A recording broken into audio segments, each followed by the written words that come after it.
आपको धार्मिक ग्रंथ महाभारत से जुड़ी अलग अलग कई कहानियों के बारे में मालूम होगा। लेकिन इनमें कई ऐसी भी कहानियां हैं जिनके बारे में आपको शायद ही जानते हों।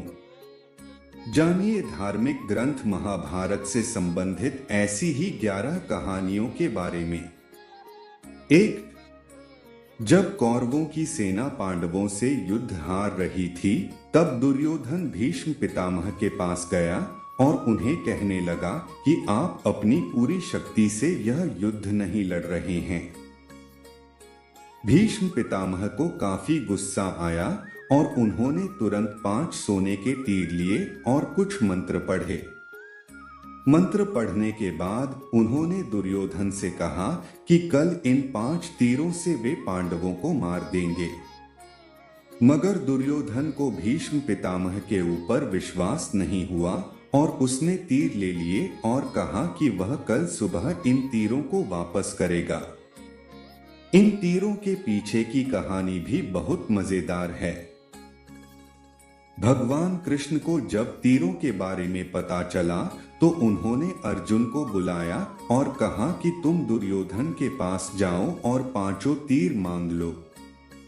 दुर्योधन की जान तुमने एक बार गंधर्व से बचाई थी इसके बदले उसने कहा था कि कोई एक चीज जान बचाने के लिए मांग लो। समय आ गया है कि अभी तुम उन 5 सोने के तीर मांग लो।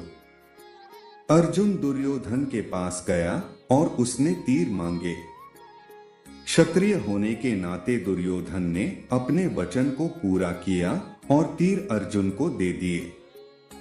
2, द्रोणाचार्य को भारत का पहले टेस्ट ट्यूब बेबी माना जा सकता है। यह कहानी भी काफी रोचक है।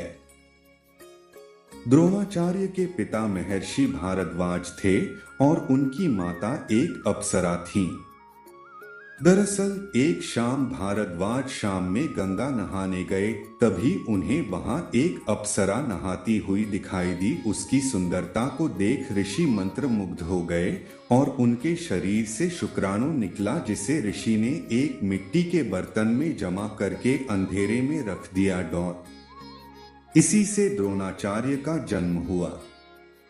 3, जब पांडवों के पिता पांडु मरने के करीब थे तो उन्होंने अपने पुत्रों से कहा कि बुद्धिमान बनने और ज्ञान हासिल करने के लिए वे उनका मस्तिष्क खा जाएं। केवल सहदेव ने उनकी इच्छा पूरी की और उनके मस्तिष्क को खा लिया। पहली बार खाने पर उसे दुनिया में हो चुकी चीजों के बारे में जानकारी मिली। दूसरी बार खाने पर उसने वर्तमान में घट रही चीजों के बारे में जाना और तीसरी बार खाने पर उसे भविष्य में क्या होने वाला है इसकी जानकारी मिली। 4, अभिमन्यु की पत्नी वत्सला बलराम की बेटी थी। बलराम चाहते थे कि वत्सला की शादी दुर्योधन के बेटे लक्ष्मण से हो। वत्सला और अभिमन्यु एक दूसरे से प्यार करते थे। अभिमन्यु ने वत्सला को पाने के लिए घटोत्कच की मदद ली। घटोत्कच ने लक्ष्मण को इतना डराया कि उसने कसम खा ली कि वह पूरी जिंदगी शादी नहीं करेगा। 5, अर्जुन के बेटे इरावन ने अपने पिता की जीत के लिए खुद की बलि दी थी। बलि देने से पहले उसकी अंतिम इच्छा थी कि वह मरने से पहले शादी कर ले, मगर इस शादी के लिए कोई भी लड़की तैयार नहीं थी क्योंकि शादी के तुरंत बाद उसके पति को मरना था। इस स्थिति में भगवान कृष्ण ने मोहिनी का रूप लिया और इरावन से न केवल शादी की बल्कि एक पत्नी की तरह उसे विदा करते हुए रोए भी। 6, सहदेव जो अपने पिता का मस्तिष्क खाकर बुद्धिमान बना था, उसमें भविष्य देखने की क्षमता थी, इसलिए दुर्योधन उसके पास गया और युद्ध शुरू करने से पहले उससे सही मुहूर्त के बारे में पूछा। सहदेव यह जानता था कि दुर्योधन उसका सबसे बड़ा शत्रु है, फिर भी उसने युद्ध शुरू करने का सही समय बताया। जब दुर्योधन कुरुक्षेत्र के युद्ध क्षेत्र में आखिरी सांस से ले रहा था, उस समय उसने अपनी 3 उंगलियां उठा रखी थी। भगवान कृष्ण उसके पास गए और समझ गए कि दुर्योधन कहना चाहता है कि अगर वह 3 गलतियां युद्ध में ना करता तो युद्ध जीत लेता, मगर कृष्ण ने दुर्योधन को कहा कि अगर तुम कुछ भी कर लेते तब भी हार जाते। ऐसा सुनने के बाद दुर्योधन ने अपनी उंगली नीचे कर ली। साथ धृतराष्ट्र का एक बेटा युयत्सु नाम का भी था। युयत्सु एक वैश्य महिला का बेटा था। दरअसल धृतराष्ट्र के संबंध एक दासी के साथ थे जिससे युयत्सु पैदा हुआ था। 8 महाभारत के युद्ध में उडुपी के राजा ने निरपेक्ष रहने का फैसला किया था।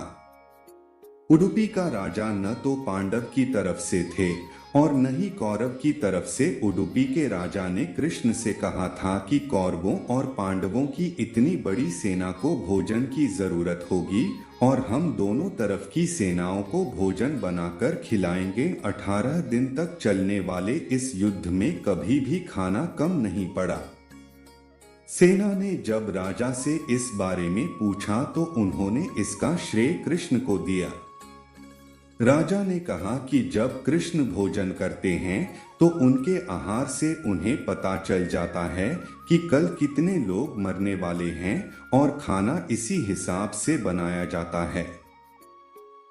10 कर्ण और दुर्योधन की दोस्ती के किस्से तो काफी मशहूर हैं।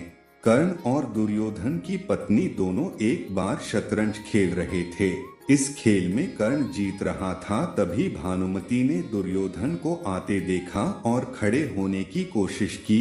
दुर्योधन के आने के बारे में कर्ण को पता नहीं था, इसलिए जैसे ही भानुमति ने उठने की कोशिश की, कर्ण ने उसे पकड़ना चाहा। भानुमति के बदले उसके मोतियों की माला उसके हाथ में आ गई और वह टूट गई। दुर्योधन तब तक कमरे में आ चुका था। दुर्योधन को देखकर भानुमति और कर्ण दोनों डर गए कि दुर्योधन को कहीं कुछ गलत शक ना हो जाए, मगर दुर्योधन को कर्ण पर काफी विश्वास था। उसने सिर्फ इतना कहा कि मोतियों को उठा ले। 11 कर्ण दान करने के लिए काफी प्रसिद्ध था। कर्ण जब युद्ध क्षेत्र में आखिरी सांस ले रहा था तो भगवान कृष्ण ने उसकी दानशीलता की परीक्षा लेनी चाहिए। वे गरीब ब्राह्मण बनकर कर्ण के पास गए और कहा कि तुम्हारे बारे में काफी सुना है और तुमसे मुझे अभी कुछ उपहार चाहिए। कर्ण ने उत्तर में कहा कि आप जो भी चाहे मांग लें। ब्राह्मण ने सोना मांगा। कर्ण ने कहा कि सोना तो उसके दांत में है और आप इसे ले सकते हैं। ब्राह्मण ने जवाब दिया कि मैं इतना कायर नहीं हूं कि तुम्हारे दांत तोड़ूं। कर्ण ने तब एक पत्थर उठाया और अपने दांत तोड़ लिए। ब्राह्मण ने इसे भी लेने से इनकार करते हुए कहा कि खून से सना हुआ यह सोना वह नहीं ले सकता। कर्ण ने इसके बाद एक बाण उठाया और आसमान की तरफ चलाया। इसके बाद बारिश होने लगी और दांत धुल गया। तो कैसा लगा ये वीडियो अच्छा लगा तो प्यारा सा लाइक एंड सब्सक्राइब कर दीजिए।